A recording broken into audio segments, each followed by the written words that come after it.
Today, I'd like to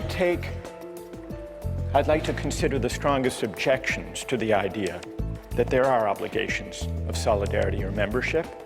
Then I want to see if those objections can be met successfully. One objection emerged in the discussion last time. Patrick said, well, if obligations flow from community membership and identity, we inhabit multiple communities, doesn't that mean that our obligations will sometimes conflict? So that's one possible objection. And then Rena said, these examples meant to bring out the moral force of solidarity and membership. Examples about parents and children, about the French resistance fighter asked to bomb his own village and drawing back, about the airlift by Israel of Ethiopian Jews. These examples, they may be intuitively evocative, Rena said, but really they're pointing to matters of emotion, matters of sentiment, not true moral obligations. And then there were a number of objections, not necessarily to patriotism as such, but to patriotism understood as an obligation of solidarity and membership beyond consent.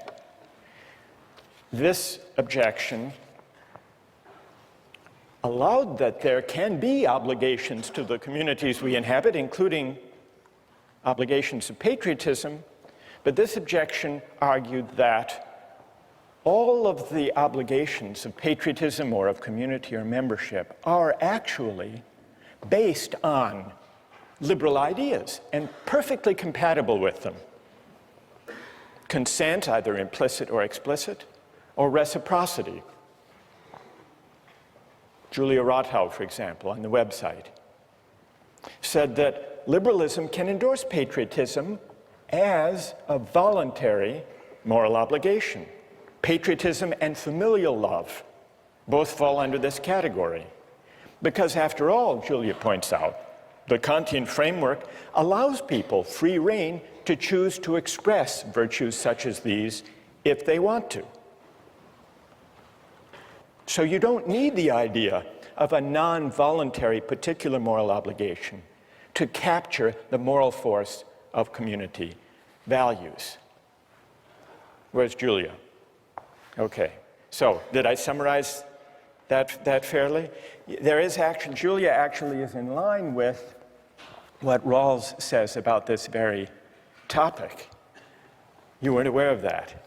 You came up with it on your own. That's pretty good. Rawls says, when he's discussing political obligation, he says it's one thing if someone runs for office or enlists in the military. They're making a voluntary choice.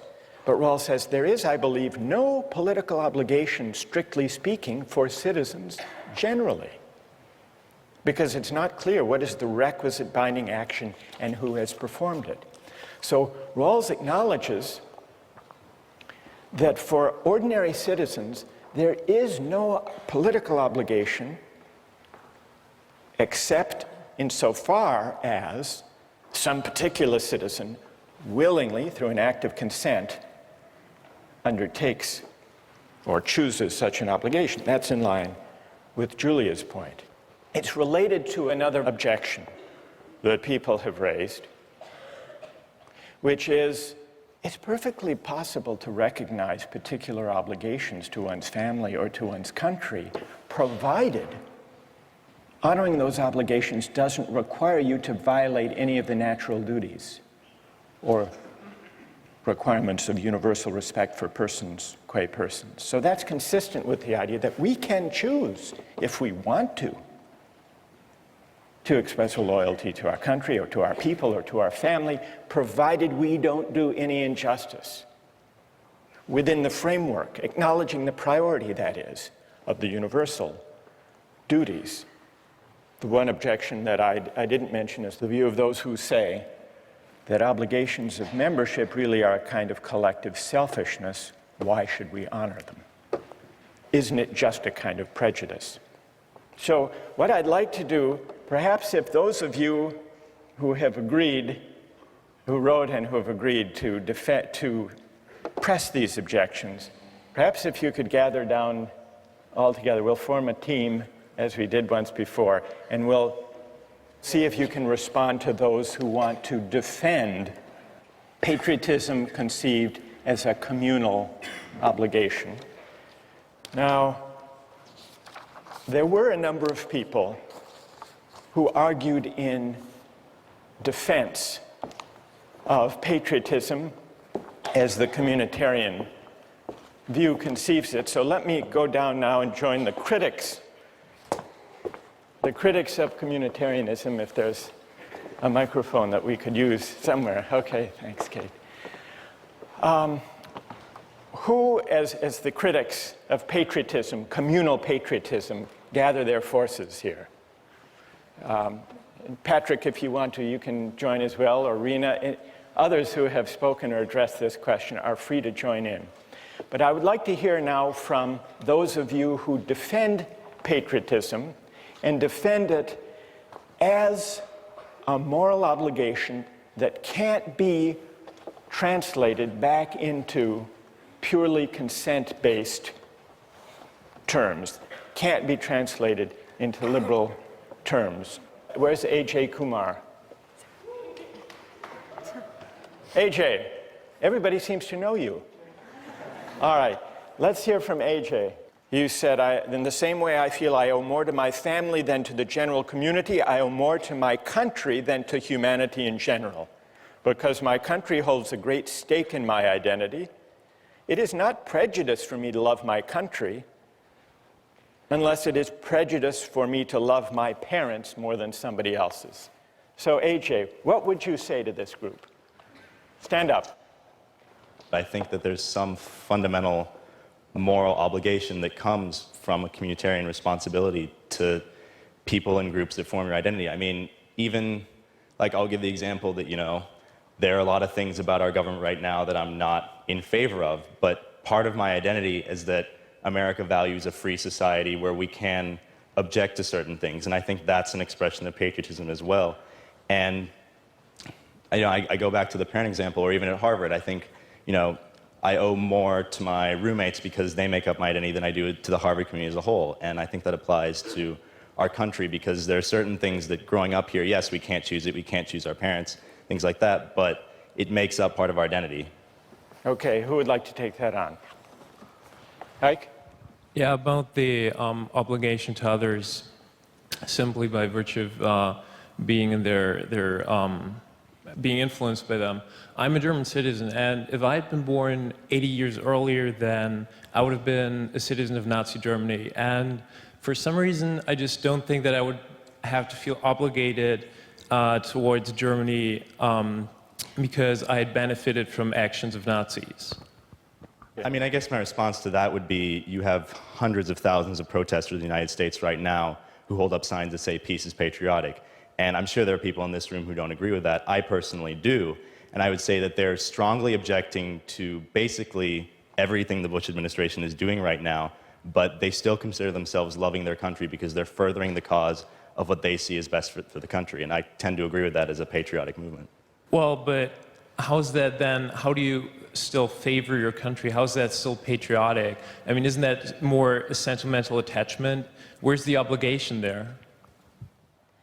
Yeah, not to bring this back to John Locke, but I'd like to bring this back to John Locke. So, I mean, in his conception of when people join society, there's still some outlet. Like if you're not satisfied with your society, you do have a means of exit. Even though we had a lot of concerns about how you're born in and it's not very feasible, he still provides that option. If we want to say that your obligation to society is a moral one, that means that prior to knowing exactly what that society is going to be like or what your position is going to be in that society, that means that you have a binding obligation to like a completely unknown body that could be, completely foreign to all of your personal beliefs or, what you would hold to be Do you correct. think that kind of communal obligation or patriotism means writing the community a blank moral check? Basically, yeah. Like, I think that we can, I think it's reasonable to say that as you grow and as you develop within that community, that you acquire some type of obligation based on reciprocity. But to say that you have a moral obligation, I think, requires a stronger justification. Good. Who else? Anyone else like to address that? I guess we could say that you could argue that you're morally obliged to society by the fact that there is this reciprocity. I think it's the idea that we participate in society, we pay our taxes, we vote. This is why we could say that we owe something to society. But beyond that, I don't think there's anything inherent in the fact that we are members of the society itself that we owe it anything. I think it's insofar as the society gives us something, gives us protection, safety, security, then we owe the society something, but nothing beyond what we give the society. Who wants to take that on? Rahul? I don't think we give the community a blank moral check in that sense. I think we only give it a blank moral check when we abdicate our sense of civic responsibility and when we say that the debate doesn't matter because patriotism is a vice. I think that patriotism is important because it gives us a sense of community, a sense of common civic virtue that we can engage in the issues. Even if you don't agree with the way the government is acting, you can still love your country and hate the way it's acting. And I think because out of that love of country, you can debate with other people and have respect for their views, but still engage in a debate. If you just say that, patriotism is a vice, you drop out of that debate and you cede the ground to people who are more fundamentalist, who have a stronger view, and who may coerce the community. Instead, we should engage the other members of the community on that same moral ground. Well, now what we hear from AJ and Rahul is a very pluralistic, argumentative, critically minded patriotism, whereas what we hear from Ike and the critics of patriotism here is the worry that to take patriotic obligation in a communal way, seriously, involves a kind of loyalty that doesn't let us just pick and choose among the beliefs or actions or practices of our country. What's left of loyalty if all we're talking about, AJ and Rahul, if all we're talking about is loyalty to principles of justice that may happen to be embodied in our community or not, as the case may be, and if not, then we can reject its course. I don't know, I've sort of given a reply. I got carried away, I'm sorry. Who would like? Go ahead, Julia. Yeah, I think that patriotism, you need to define what that is. It sounds like, you would normally think that we were given a more weak definition here of patriotism amongst us, but it almost sounds like your definition is merely to have some sort of civic involvement in debating within your society. And I think that kind of undermines maybe some of the moral worth of patriotism as a virtue as well. I think if you can consent to a stronger form of patriotism if you want, that's a stronger, I guess, moral obligation than even what you're suggesting.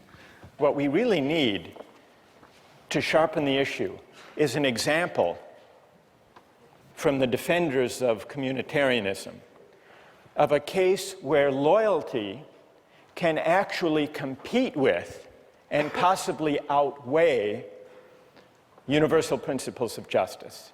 Isn't that's the test they really need to meet, isn't it? All right, so that's the test you need to meet, or any among you who would like to defend obligations of membership or solidarity independent of ones that happen to embody just principles.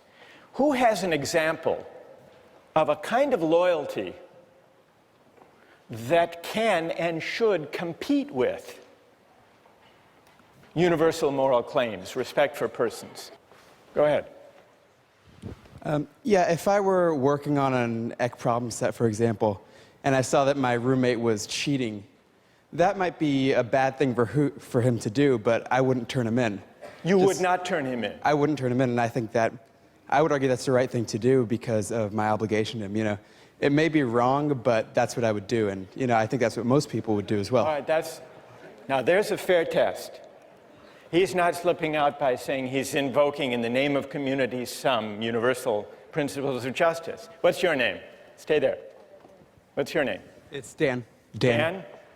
So what do people think about Dan's case? That's a harder case for the ethic of loyalty, isn't it? But a truer test?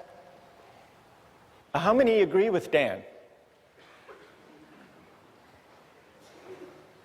So loyalty, Dan, loyalty has its partisans. How many disagree with Dan?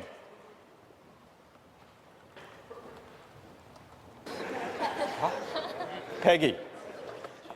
Oh, well, I agree with Dan, but I agree that it's a choice that we make, but it's not necessarily right or wrong. I mean, I'm agreeing that I'm going to make the wrong choice because I'm going to choose my roommate, but I also recognize that that choice isn't morally right.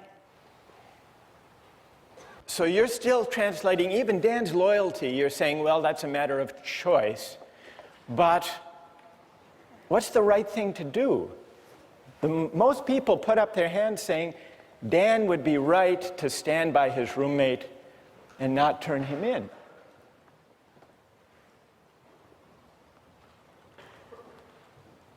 Yes, go ahead. Also, I think as a roommate, you have insider information, and that might not be something you want to use. That might be something unfair to hold against.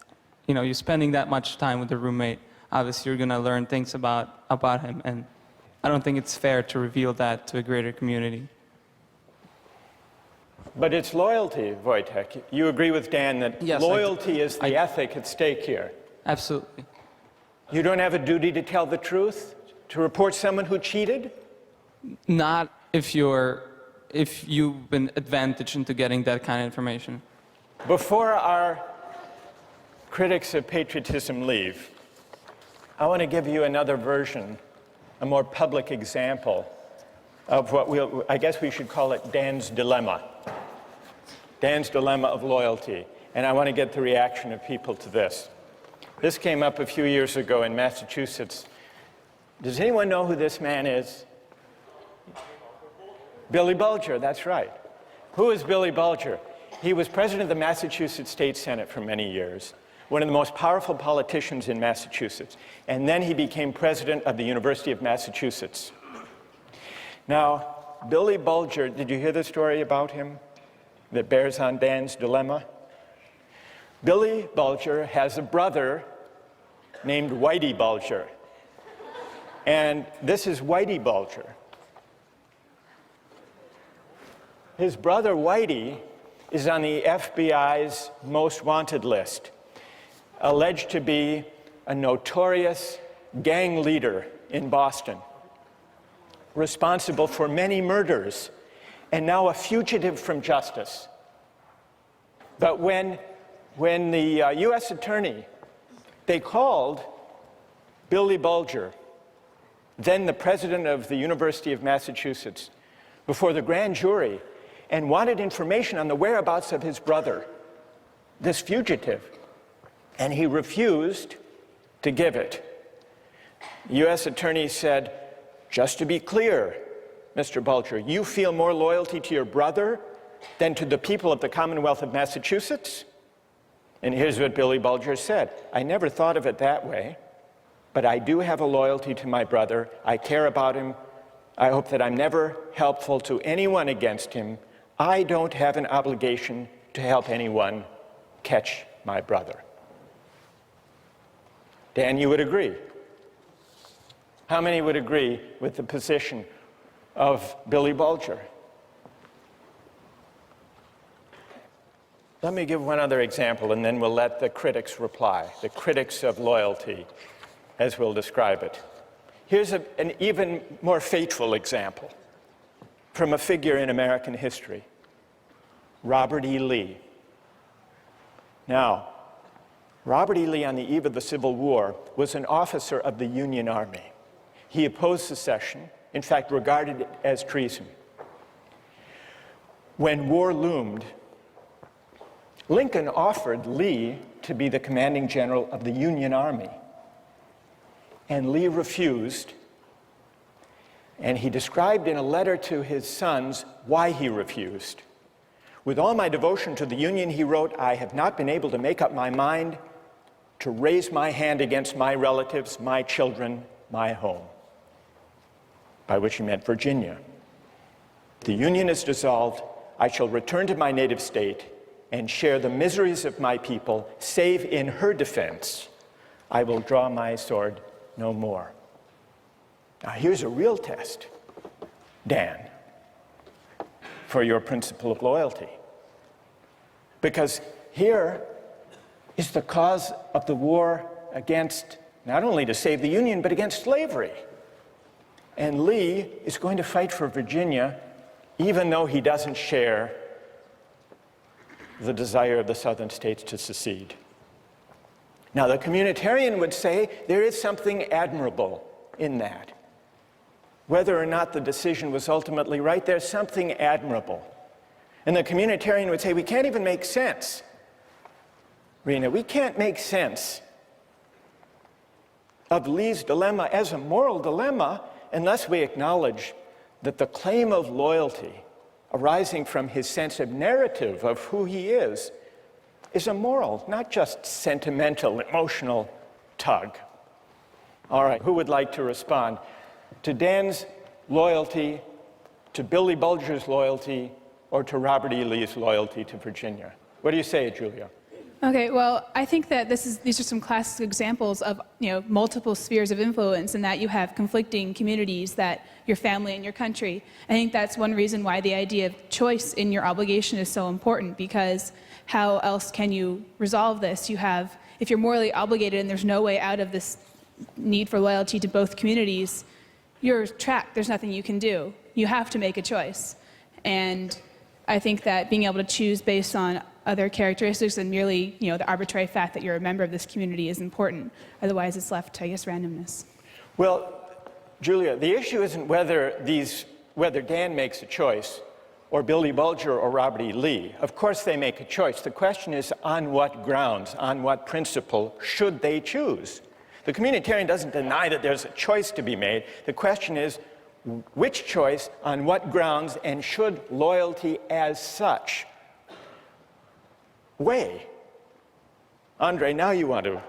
All right, go ahead. What do you say? Well, one of the things we've noticed in the three examples is that the people have all chosen the most immediate community of which they're a part, the more local one. And I think there's something to be said for that. It's not just random. There doesn't seem to be a conflict because they know which one is more important. And it's their family over the Ec-10 class, their state over their country, and their family over the Commonwealth of Massachusetts. So I think that's the answer to which is more important. You think that the local, the more particular is always the weightier morally, Andre? Well, there seems to be a trend in the three cases. I would agree with that, I think. And I think most of us would agree that your family takes precedence over the United States, perhaps. Which is why you go with Dan. Dan, yes. Loyalty to the roommate over Ec-10 and the truth. Yeah, exactly. I would, because, truth-telling, not the truth of Ec-10. Yes. All right, so we understand. Yes. But on the same example, in terms of family, you had cases in the Civil War where brother was pitted against brother on both sides of the war, where they chose country instead of family.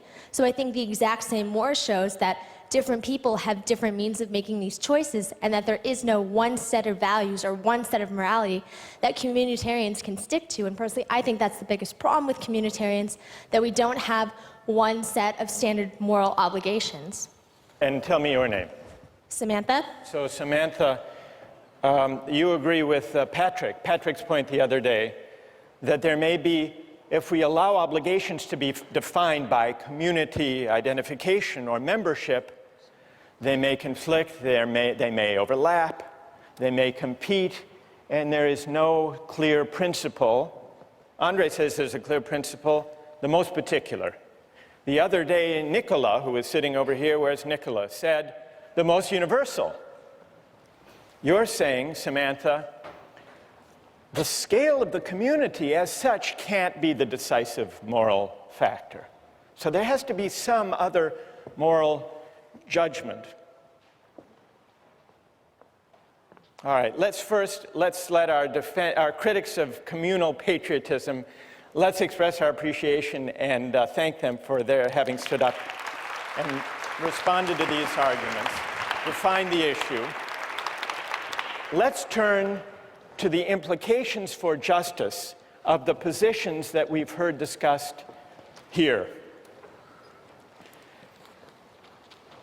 One of the worries underlying these multiple objections to the idea of loyalty or membership as having independent moral weight is that it seems to argue that there is no way of finding principles of justice that are detached from conceptions of the good life as they may be lived in any particular community. Suppose the communitarian argument is right. Suppose the priority of the right over the good can't be sustained. Suppose instead that justice and rights unavoidably are bound up with conceptions of the good.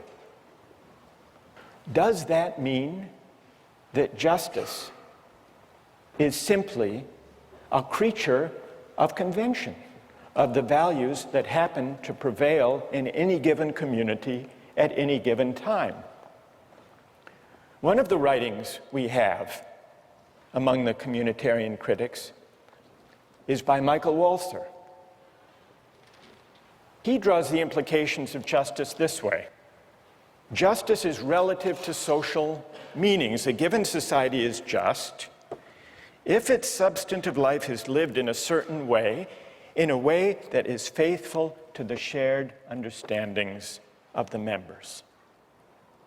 So, Walzer's account seems to bear out the worry that if we can't find independent principles of justice, independent, that is, from conceptions of the good that prevail in any given community, that we're simply left with justice being a matter of fidelity or faithfulness to the shared understandings or values or conventions that prevail in any given society at any given time.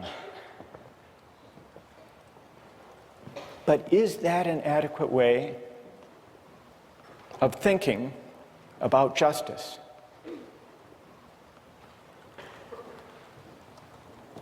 Well, let's take a look at a short clip from the documentary Eyes on the Prize. It goes back in the 1950s in the South.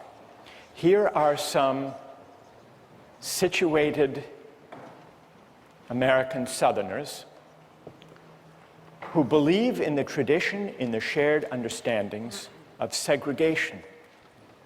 Listen to the arguments they make about loyalty and tradition, and see if they don't make you uneasy about tying arguments about justice to the shared understandings or traditions that prevail in any given society at the moment. Let's run the clip. This land is composed of two different cultures, a white culture and a colored culture, and I've lived close to them all my life.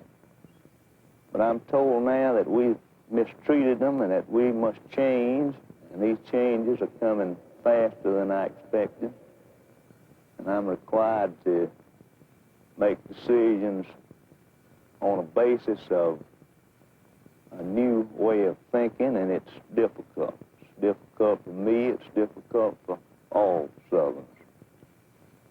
Well, there you have it. Narrative selves, situated selves, invoking tradition.